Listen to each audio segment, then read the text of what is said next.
मंडळी, राजकारणामध्ये कधी कोण कोणाच्या बाजूला उभं राहील आणि कधी कोणाचा डाव उलटेल याचा अंदाज लावणं जवळपास अशक्य असतं। कालपर्यंत एक गोष्ट जवळपास निश्चित मानली जात होती, ती म्हणजे उद्धव ठाकरे यांच्या शिवसेनेचे 6 आमदार एकनाथ शिंदे यांच्या शिवसेनेमध्ये जाणार, महाराष्ट्राच्या राजकारणात आणखीन एक मोठा भूकंप होणार आणि ऑपरेशन टायगर यशस्वी होणार।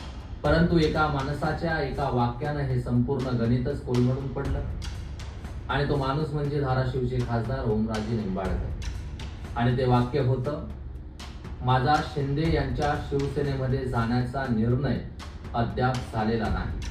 बस इतकंच। पण या एका वाक्यानं मुंबईपासून तर दिल्लीपर्यंतच्या राजकीय वर्तुळात खळबळ उडवली।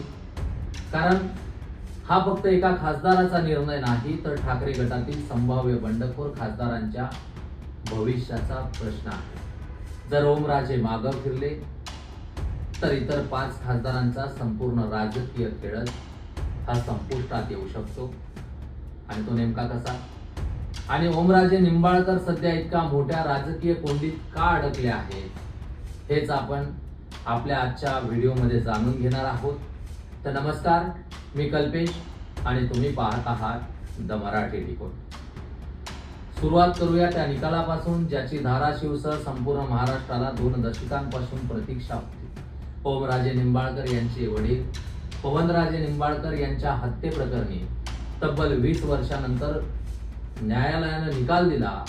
या प्रकरणात माजी मंत्री पद्मसिंह पाटील यांच्यासह सर्व आरोपींची पुरावा अभावी निर्दोष मुक्तता करण्यात आली। हा निकाल ओमराजे निंबाळकर यांच्यासाठी मोठा धक्का मानला जातो, कारण त्यांनी अनेकदा सांगितलं होतं की न्यायालयासाठीची त्यांची लढाई अजून संपलेली नाही आणि निकालानंतर त्यांनी उच्च न्यायालयात जाण्याचे संकेत देखील दिले। परंतु या निकालापेक्षा जास्त चर्चा झाली ती राजकीय विधानाची। काही दिवसांपूर्वी ओमराजे निंबाळकर म्हणाले होते, 20 जून हा माझ्या आयुष्यातील अत्यंत महत्त्वाचा दिवस असेल। या दिवसानंतर मी राजकीय दिशा स्पष्ट करेल। आणि याचमुळं एकच चर्चा सुरू झाली, ओमराजे आता शिंदे यांच्या शिवसेनेमध्ये जाणार, त्यांचा प्रवेश निश्चित झालाय आणि ठाकरे गटातील 6 खासदारांच्या बंडाचा प्लॅन अंतिम टप्प्यात पोहोचलाय। पण निकालानंतर ओमराजे यांनी अचानक सूर बदलला आणि ते म्हणाले, मी अद्याप कोणताही निर्णय घेतलेला नाही। माझ्या मतदारसंघात जाऊन कार्यकर्त्यांशी चर्चा करेन, त्यानंतर पुढची भूमिका स्पष्ट करेन आणि इथूनच सुरू झाला नवा सस्पेन्स। आता प्रश्न आहे, ओमराजे यांच्या निर्णयाला इतकं महत्त्व का? कारण इथे फक्त एका खासदाराचा विषय नाही, तर इथे संपूर्ण पक्षांतर बंदी कायद्याचा विषय आहे। उद्धव ठाकरे यांच्या शिवसेनेकडे लोकसभेत एकूण 9 खासदार आहेत, त्यापैकी 6 खासदार वेगळा गट बनवून शिंदे यांच्या शिवसेनेमध्ये जाणार असल्याची चर्चा आहे।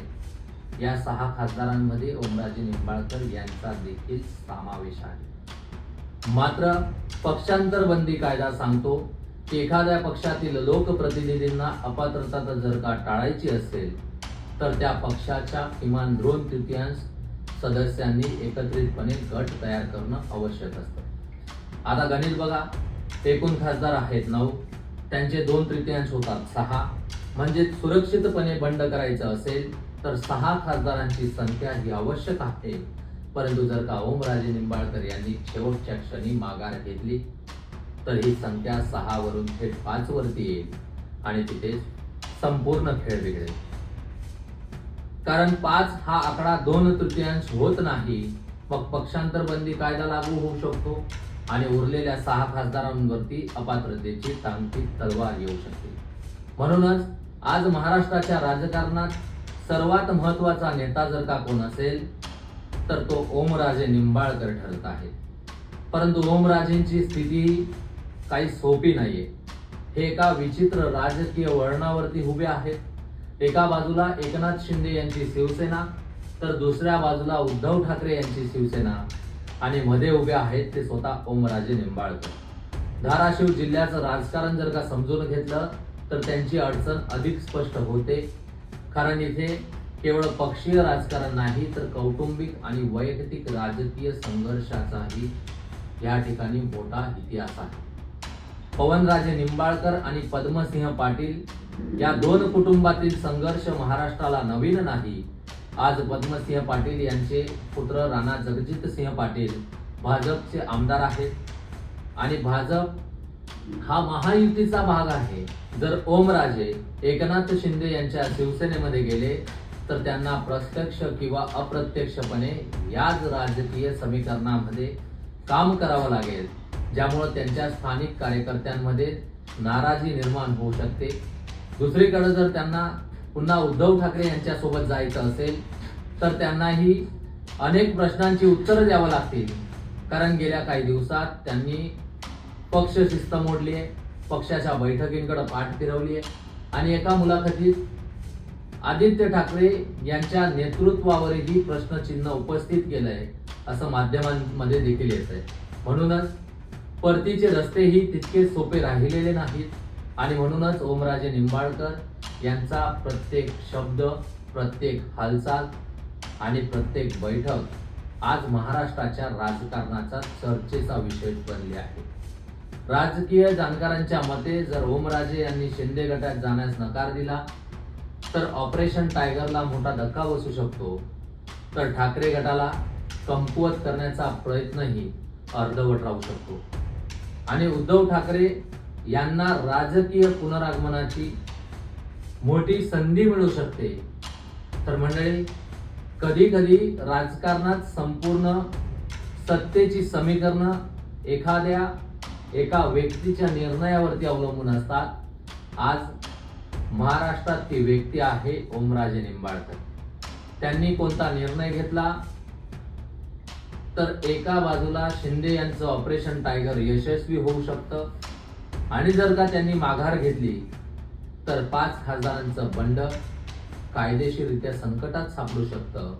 म्हणूनच धाराशिवमध्ये होणाऱ्या पुढच्या बैठकीकडं आणि ओमराजे निंबाळकर यांच्या पुढच्या विधानाकडं संपूर्ण महाराष्ट्राचं लक्ष लागलं आहे.